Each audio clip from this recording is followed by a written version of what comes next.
శ్రీవారి భక్తులకు good news. శ్రీవారి బ్రహ్మోత్సవాల కోసం టీటీడీ ప్రత్యేక ప్రణాళికలు రూపొందించింది. గడువులోపు శ్రీవారి బ్రహ్మోత్సవ ఏర్పాట్లు పూర్తి చేయాలని డిసైడ్ అయింది. సెప్టెంబర్ 24 నుంచి అక్టోబర్ 2 వరకు జరిగే శ్రీవారి సాలకట్ల బ్రహ్మోత్సవాలకు భక్తులకు ఎలాంటి ఇబ్బందులు రాకుండా ఏర్పాట్లు చేయాలని భావిస్తోంది.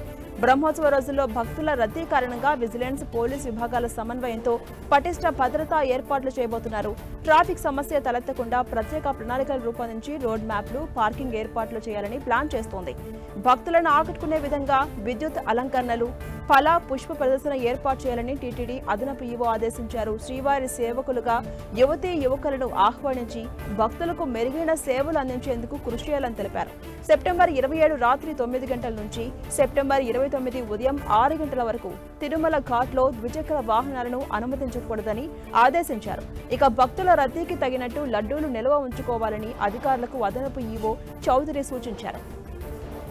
ఇక సెప్టెంబర్ 16న కోయిల్ ఆల్వార్ తిరుమంజనం జరగబోతోంది. సెప్టెంబర్ 23న శ్రీవారి బ్రహ్మోత్సవాలకు అంకురార్పణ, 24న ధ్వజారోహణం, సెప్టెంబర్ 28న గరుడ వాహనం, అక్టోబర్ 1న రథోత్సవం, అక్టోబర్ 2న చక్ర స్నానం జరగబోతున్నాయి. బ్రహ్మోత్సవాల్లో ప్రతిరోజు ఉదయం 8 గంటల నుంచి 10 గంటల వరకు, సాయంత్రం 7 గంటల నుంచి 9 గంటల వరకు వాహన సేవలు జరగబోతున్నాయి.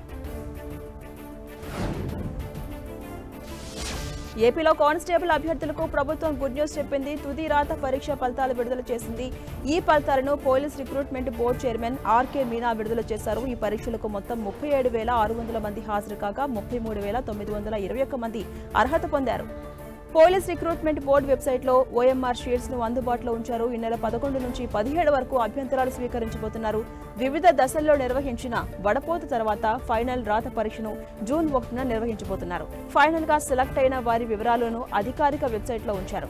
ఆంధ్రప్రదేశ్ పోలీస్ కానిస్టేబుల్ అంతిమ ఫలితాలను అధికారిక వెబ్సైట్లో ఉంచారు. ఫలితాల్లో పేర్లు కనిపించే అభ్యర్థులు పరీక్షల్లో అర్హత సాధించినట్టు, జాబితాలో పేరు ఉన్న అభ్యర్థులు తర్వాత దశకు అర్హత సాధించినట్టు లెక్క. ఏపీ పోలీస్ కానిస్టేబుల్ రిక్రూట్మెంట్ ద్వారా మొత్తం 6,100 ఉద్యోగాలను భర్తీ చేయాలని ప్రభుత్వం నిర్ణయించింది. అందులో భాగంగా ఆంధ్రప్రదేశ్ రాష్ట్ర స్థాయి పోలీస్ రిక్రూట్మెంట్ బోర్డు ద్వారా నోటిఫికేషన్ జారీ చేసింది.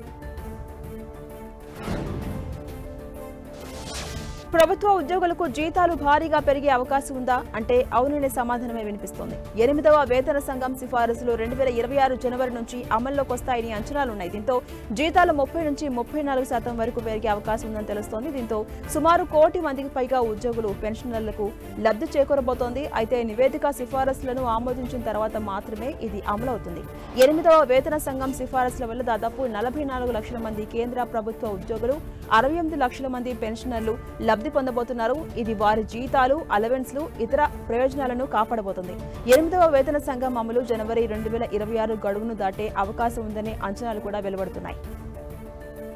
ఇక 7వ వేతన సంఘం దాదాపు 14% జీతం పెంపును అమలు చేసింది. వినియోగాన్ని పెంచడానికి 1.1 కోట్ల మంది లబ్ధిదారులకు జీతాలు, పెన్షన్లపై 30 నుంచి 34% పెంపును 8వ వేతన సంఘం ప్రకటిస్తుందని ఉద్యోగులు భావిస్తున్నారు. ప్రభుత్వ ఉద్యోగుల జీతాల పెంపు నిర్ణయించడంలో ఫిట్మెంట్ ఫ్యాక్టర్ కీలకం. ఏదైతే వేతన సంఘం కోసం సవరించిన ప్రాథమిక వేతనం అనేది ప్రస్తుత ప్రాథమిక వేతనాన్ని ఫిట్మెంట్ ఫ్యాక్టర్తో గుణించడం ద్వారా లెక్కిస్తారు. ఇది లబ్ధిదారుల వేతనాల పెరుగుదలను నిర్ణయిస్తుంది. 7వ వేతన సంఘం 2.57 ఫిట్మెంట్ ఫ్యాక్టర్ను సిఫారసు చేసింది.